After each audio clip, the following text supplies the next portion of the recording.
I'm very proud to be an Odia for sure. Ma'am, we heard you are a social worker. What inspires you to choose this way of line to be a social worker?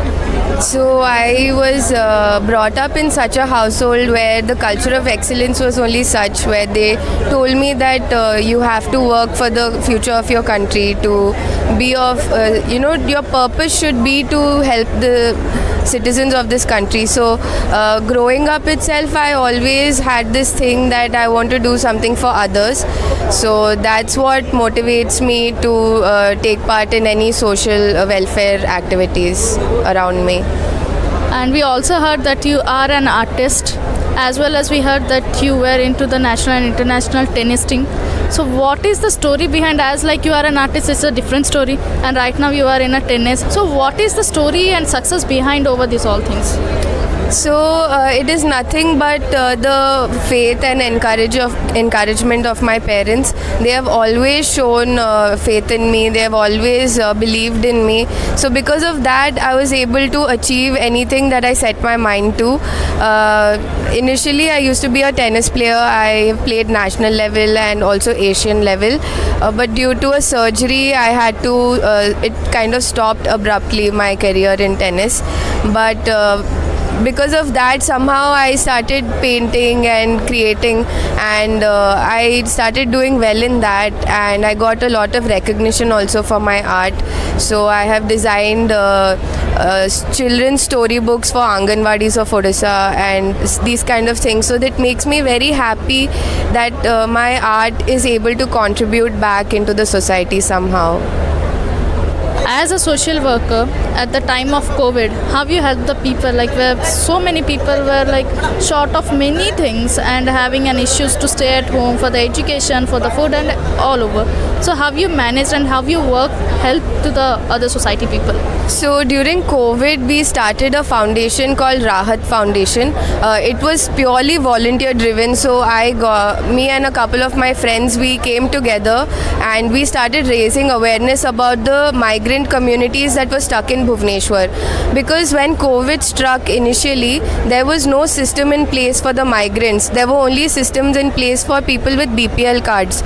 So through my art and creativity, I went and I captured the daily life, how they were struggling, and I posted these photos on Instagram, and because of that we started getting many followers and people were very interested in donating. So once we collected those funds, then we went and we helped this whole migrant community in Bhubaneswar. For over a month we provided ration and all other basic amenities. So it was great how again my art and creativity was able to help in a social cause. So yeah, I'm very grateful for that.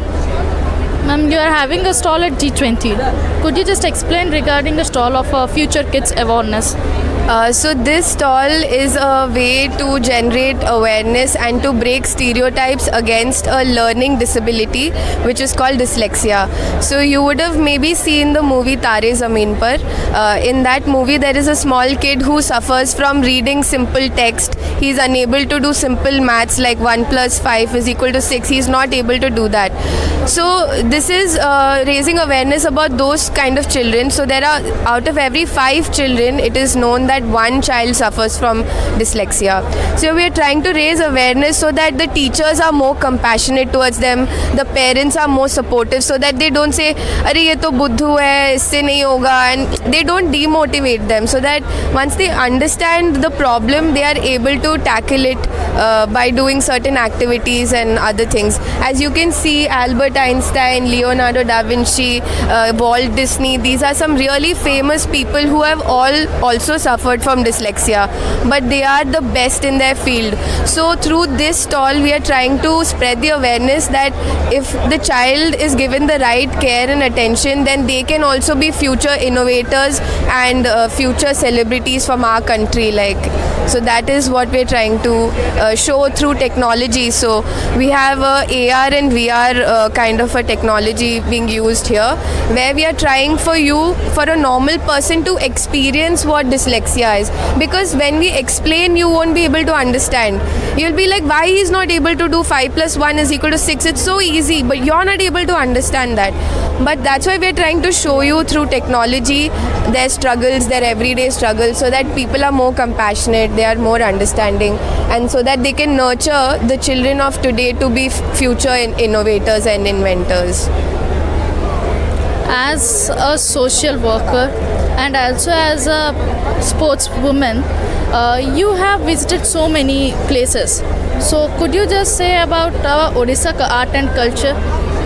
So I grew up outside of Odisha.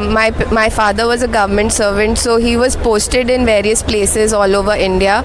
But from the very beginning, from my childhood, my mother and my father, they have inculcated the Odia culture in me very strongly.